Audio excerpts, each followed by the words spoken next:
నాట నుంచి నేటి వరకు సాతానుగాడు ప్రజల మీద విస్తృతంగా వినియోగిస్తున్న ఒక అస్త్రం ఏంటో తెలుసా? దిగులు, దిగులు, దిగులు, దిగులు, దిగులు. దిగులు అనేది భయంకరమైన సాతాను తంత్రం.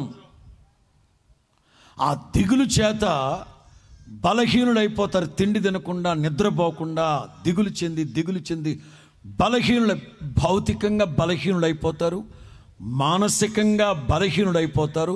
మానసికంగా, భౌతికంగా ఎప్పుడైతే బలహీనుడైపోయారో ఆత్మీయ జీవితంలో అశాంతం దిగజారిపోతారు. ఇదిగో పరిచారకులో నేను ఒక ఐడియా చెప్పనా వద్దా? ఒక్క ఐడియా మీ జీవితాన్ని మార్చేస్తారు. అక్కడ బరకాలు ఉన్నాయిగా, రోడ్డు మీద వేసేసేయండి. చక్కని నీడ ఉంది కదా అక్కడ, అట్లా న్యాచురల్గా కూర్చోండి. మరి దానికి మరలా ఎక్కడెక్కడ ఆ ఖాళీగా ఉన్న మడతేసి పెట్టారు బరకాలను ఏమంటారు ఇక్కడ, పరదాలు. ఆ రోడ్లో వేసేయండి, చక్కగా కూర్చుంటారు జాయిగా. అది అద్భుతంగా ఉంటే, అసలు మీ ఆసక్తి, మీరు ఎంత శ్రద్ధగా ఉంటే నాకే ఆశ్చర్యంగా ఉంది. దేవునికి స్తోత్రం చెప్పండి. మరో పని చేద్దాం, రేపు ఉదయానికి కూడా పెంచుకుందామా? మీరు బాగానే ఉన్నారు, ఆయన పెట్టాలి కదా మీకు. స్తోత్రం చెప్పండి గట్టిగా.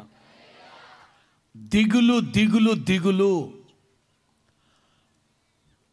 ప్రపంచ మానసిక వైద్య నిపుణులు ఈ మధ్య సర్వే చేస్తే ప్రతి ఒక్కరు ఒక స్థాయి, ఒక వయస్సు, ఒక ప్రాంతం అని కాదు, కానీ ప్రతి ఒక్కరు ఏదో ఒక దిగులు. ఈ పాస్టర్లు దిగులుతో లేరంటున్నారా? మామూలు కాదు. ఇదేదో మైక్ పెట్టాడన్న, ఈ మైక్ నా దగ్గర లేదు. దిగులు అర్థమైందా? రవికుమార్ గారు ఇట్లాంటి సభలు పెట్టారు, నేను ఎప్పుడు పెడతానప్పో. దిగులు. ఇంకా లేడీస్ ఉన్నారే, అప్పో ఆ చీర ఎక్కడ కొనిందో నేను ఆన్లైన్ అంతా ఎతికి ఎక్కడ దొరకలా. చందన, బొమ్మన, బొచ్చల మొత్తం దొరకల. ఈ కుర్రాళ్ళు ఉన్నారే, అబ్బా ఆ ప్యాంట్ ఇక్కడ చిరిగిపోయి భలే ఉంది, ఆ ప్యాంట్ నాకు లేదే, ఆ బైక్ నాకు లేదే. ఈ సోషల్ మీడియా వచ్చిన తర్వాత సెల్ ఫోన్లు చూసిన ప్రతిదీ, అబ్బా వాడు వేసుకున్నాడే నాకు లేదే, అబ్బా ఆ మనిషి అది వేసుకుంది నాకు లేదే. దిగులు, దిగులు, దిగులు, దిగులు, దిగులు. ఈ దిగులు అనేది మనిషిని ఎంత దిగజార్చేస్తుందంటే అంత దిగజార్చేస్తుంది. అందుకే దేవుడు అంటారు, దిగులు పడద్దు, దిగులు పడద్దు. ఐ విల్ స్ట్రెంగ్థెన్, నేను నిన్ను బలపరుస్తాను. హల్లెలూయా. యేసయ్య గారు చెప్పిన ఓ మాట. ఒక మాస్టర్ ఉండేవారు. గత కొద్ది రోజులుగా ఏదో మనస్సులో కాస్త బాధపడుతూ అంటారుగా, కక్కలేక మింగలేక. ఓ రోజున యేసయ్య గారి దగ్గర కన్నీరు పెట్టేసుకున్నారట. యేసయ్య గారు, ఈ మధ్య నా భార్య కొంచెం తేడాగా అనిపిస్తుంది, మీరు వచ్చి చిన్న ప్రార్థన చేస్తే బాగుంటుంది.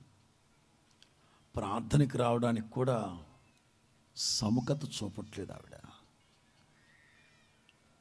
వస్తారా మీరు? రేపు వస్తాను.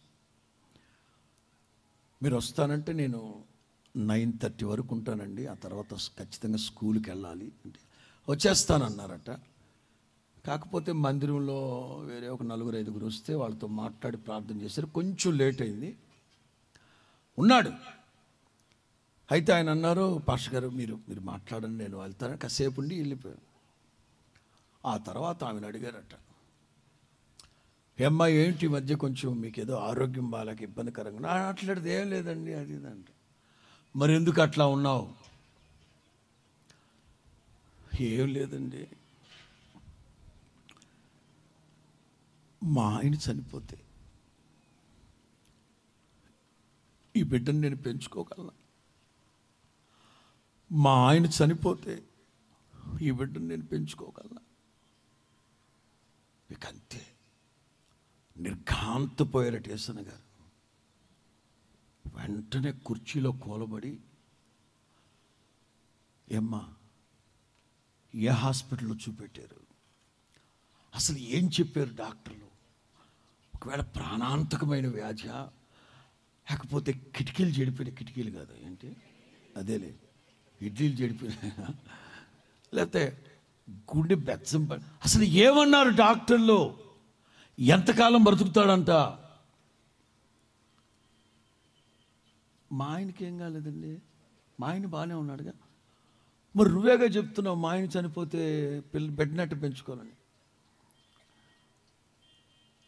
13 రోజుల నుంచి, ఎన్ని రోజులు గుర్తుపెట్టుకోండి ఈ మాట, 13 రోజుల నుంచి ఇదే ఆలోచన, ఇదే దిగులు. మా ఆయన చనిపోతే ఈ బిడ్డను నేను పెంచుకోవాలా. అసలు ఇక ఆలోచన ఎందుకు వచ్చిందమ్మా అది తెలియదయ్యా. 13 రోజుల నుంచి.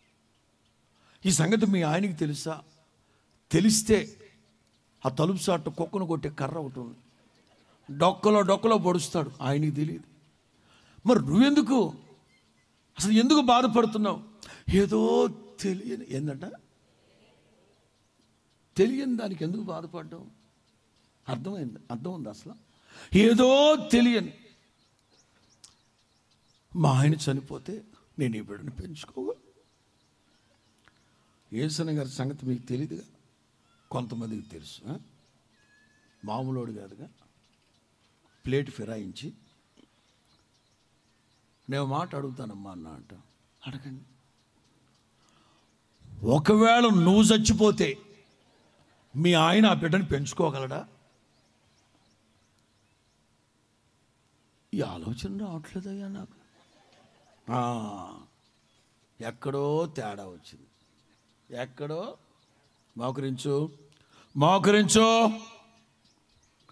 మోకరింపు చేసి యేసు రక్తమేజం అనవసరమైన దిగులు పెడుతుంది. ఏంటిది ఎవరైనా బలహీనత వేస్తున్నావు, తొలగిపోవాలి, బలహీన పరుస్తున్న ఆత్మ వేస్తున్నావు, తొలగిపో.